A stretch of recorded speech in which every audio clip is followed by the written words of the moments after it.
My first custom garment was actually a vest. Back in middle school, we had a 8th grade banquet, and I grew up in the Philippines. My parents were missionaries in the Philippines. And so one year for 8th grade, my mom thought, yeah, you should wear a vest. So I remember going to a neighbor lady's house. She measured me up. My mom and her picked out the fabrics, and they made me a vest. So what's cool is I actually have a picture of that. I can show it to you here. What's cool about this picture, though, is that my wife is actually in the picture. You can see she's not the one I have my arm around. That's my wife's sister. So my wife's sister was my date there, but my wife is a brunette. She was Craig Hobson's date. So we got that all figured out. But kind of a cool picture. My first custom garment, plus my wife is in the picture. Kind of neat. I think I've definitely felt out of place. You know, in life we all do at different times. But with regards to clothing, especially back in college, I was walking around in gym shorts all the time. And I remember going to different formal banquets and things like that, and I just didn't have a suit. So I wore just whatever cotton Dockers I had with whatever dress shirt I had, and classmates of mine that knew better were wearing suits. I remember just feeling like, ugh, I should do better. But then I don't think about it. A month will go by, another event pops up, and it's kind of too late again. So yeah, been there. Well, I got into the clothing business because I was more interested actually in the business side of things, really more than the clothing side of things. Back in college, my summer job, I had my own little business throughout each summer. And I really liked a lot of aspects of building a business, building clientele. Over time, I've really learned a lot more and become a lot more interested in the clothing side of things. And I've really seen how clothing can really affect people's lives, but it can really benefit them. And that's made it a lot more fun over the years. But that was actually 12 and a half years ago. I started our Chicago office. I was there for 5 years, married my wife, moved to East Texas 7.5 years ago. So what goes through my mind when I see somebody trying and just kind of missing the mark in terms of style? I have much empathy because I've been there. I remember actually my first day at Tom Jeans, when I first started with my company, I had no clothes. I had one suit my brother had given me. I had one pair of like square-toed shoes, which turns out were like way out of style by then. And I just didn't have anything. And when I first started my company, we went to a big company meeting. And here are people that all dressed spectacularly. I'm dressed very, very poorly. And I remember going at one of the formal dinners, a coworker of mine, Larry Hirsch, in our Chicago office, has been around forever. I remember he complimented me on those horrible square-toed shoes, and sincerely. I remember how it made me feel. I was so thankful that there was somebody who complimented me on my clothing. And the truth is, I think a lot of people out there, they just don't know. They're doing their best. I don't know a lot of things myself. So I have a lot of empathy when people are doing their best and just kind of missing sometimes.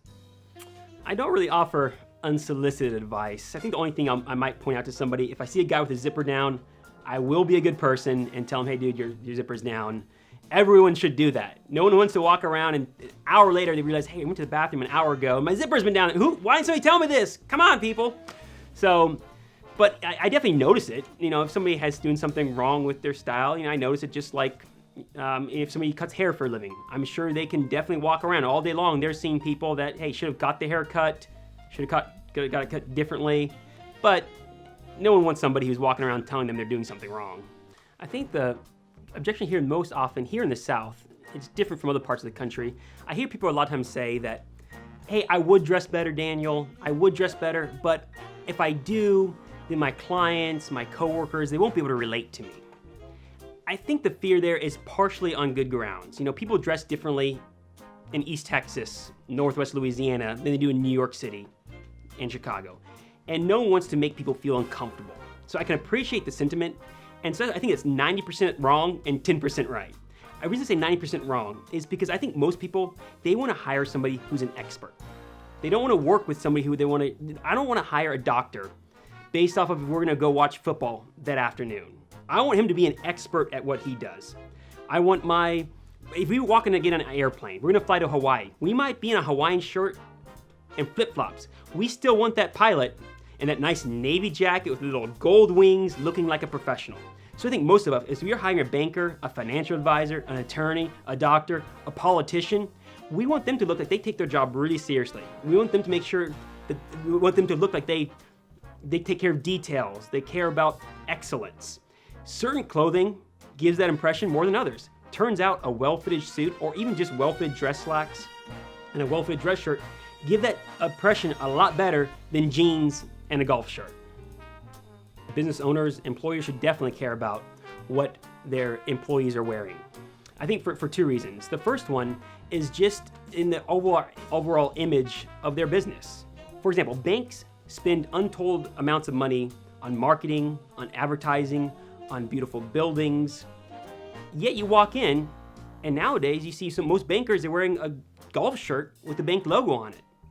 So one of the easiest ways to set yourself apart from the competition is not by having more billboards and doing more ads, but just have your employees dress a little bit better. So I think that's the first reason. The second reason why it really makes a difference to have your employees dress better is because of the way they see themselves and how they work. So research shows that people who are dressed better, they are more productive, they care more about the details and things like that. There have been studies that have people, the subjects, dress casually and do tasks, and then have them dressed in more business clothing, do similar tasks. They perform better just by the way they're dressed. So if you're an employer, you want to boost productivity, have people dress up. If I wanted a style to come back that has been around, I think one actually I would like for guys to wear hats again. When you think back in, was it the 30s, 40s, 50s, 60s? For a long time, guys wore hats. For somebody with light skin like myself, I should be wearing hats probably anyhow. So I wish that guys wore hats more. That would be a great thing to come back. Clothing's got a lot better. You look back at what people in the military used to wear, like soldiers with the high collars. People suffered for a lot of history to set themselves apart with clothing. I'm glad we live in a time now where the focus has changed a little bit. I do have a fashion decision I regret for sure. One that especially comes to mind was actually a mistake. I was going to a friend's wedding years ago, a guy named Justin Thomas, and a few days before the wedding, I had a pair of pants that I'd gotten that were just about an inch too short. So I brought them to my tailor shop and had them lengthened an inch. The morning of the wedding, I grabbed them from the tailor shop, went to the wedding, was out of town, went to the hotel, put them on, and I realized that the tailor shop had accidentally shortened them an inch. So now they are 2 inches too short. So there I am at the wedding. I'm supposed to be the guy who knows about clothing. I'm wearing pants that are 2 inches too short. Talking with my friend years after that, we're talking with Justin. He now works for our company. But talking with him now, he says, yeah, I was always wondering why you wore pants that were too short that day. I thought you knew what you were doing. So, ugh.